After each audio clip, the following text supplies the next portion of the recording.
நிலச்சரிவால் பாதிக்கப்பட்ட கேரளாவின் சூரல் மலையில் மீண்டும் பள்ளிகள் திறக்கப்பட்டிருக்கின்றன.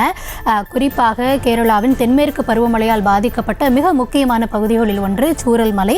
அந்த இடத்தில் தற்பொழுது 3 மாதங்களுக்கு பிறகாக குழந்தைகளுக்கான பள்ளிகள் திறக்கப்பட்டிருக்கின்றன. அது தொடர்பான காட்சிகளையும் நாம் பார்த்து வருகிறோம். சூரல் மலை, முண்டக்கை போன்ற பகுதிகள் கடுமையாக வெள்ளத்தால் பாதிக்கப்பட்டிருந்தன.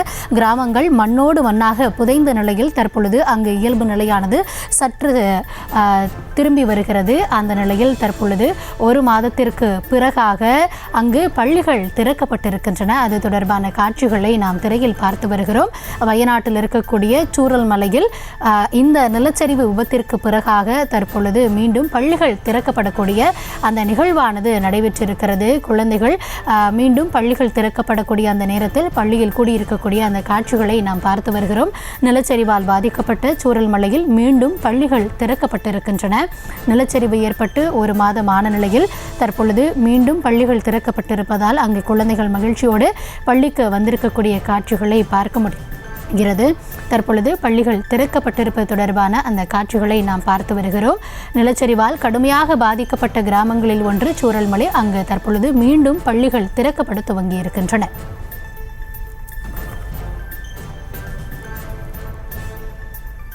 இந்த நிகழ்வு குறித்தான விரிவான விவரங்களோடு இணைந்திருக்கிறார் எம்முடைய செய்தியாளர் பாலாஜி.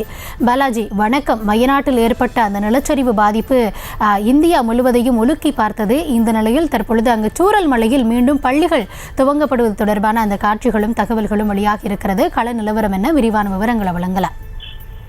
கேரள மாநிலம் வயநாடு மாவட்டத்துல பார்த்தோம்னா கடந்த மாதம் 30ஆம் தேதி மிகப்பெரிய ஒரு நிலச்சரிவு ஏற்பட்டது. இந்த நிலச்சரிவுல பார்த்தோம்னா 2 கிராமங்கள் முற்றிலுமா அழிந்தே விட்டது. பல்வேறு வீடுகள், ஆயிரக்கணக்கானவருடைய உடைமைகள் அனைத்துமே முற்றிலுமா சேதமடைந்தது.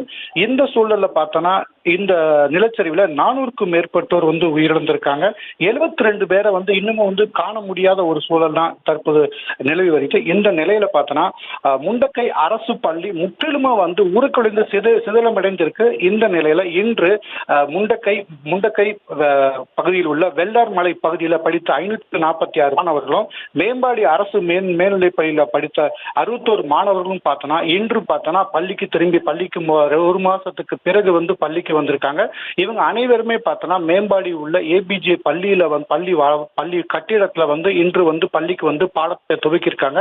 இவர்களுடைய அதாவது பலர் உடைமைகளை இழந்திருக்காங்க, பலர் பெற்றோர் இழந்திருக்காங்க.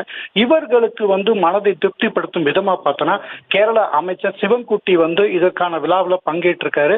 மேலும் பார்த்தோன்னா மாணவர்களுக்கு புதியதாக புத்தகங்கள், நோட்டுகள் அனைத்தும் வழங்கப்பட்டு அவர்களுக்கு இந்த நிலச்சரிவினால் ஏற்பட்ட பாதிப்புகளிலிருந்து வெளியே கொண்டு வரும் விதமாக ஒரு சிறப்பான வரவேற்பு அளிக்கப்பட்டது. மேலும் பார்த்தோன்னா மாணவர்கள் அதிக அளவு மன பாதிப்பிலிருந்து வெளியேறும் வகையில் நடவடிக்கை எடுக்கப்படும் என்று சொல்லியிருக்காங்க. மேலும் பார்த்தோன்னா மேம்பாடி மற்றும் முண்டக்கை பகுதியில நிலச்சரிவினால் உயிரிழந்தவர்களுக்கும், மேலும் பார்த்தீங்கன்னா நிலச்சரிவில் ஏற்பட்ட பாதிப்புகளுக்கும் நினைவு சின்னம் அமைக்கப்படும் சொல்லியிருக்காரு. தொடர்ந்து இந்த மாணவிகள் கல்வி தொடர்ந்து அடுத்த கட்ட கல்வி பயில்வதற்கு தேவையான நடவடிக்கை எடுக்கப்படும் அப்படின்னு சிவன்குட்டி சொல்லியிருக்காரு.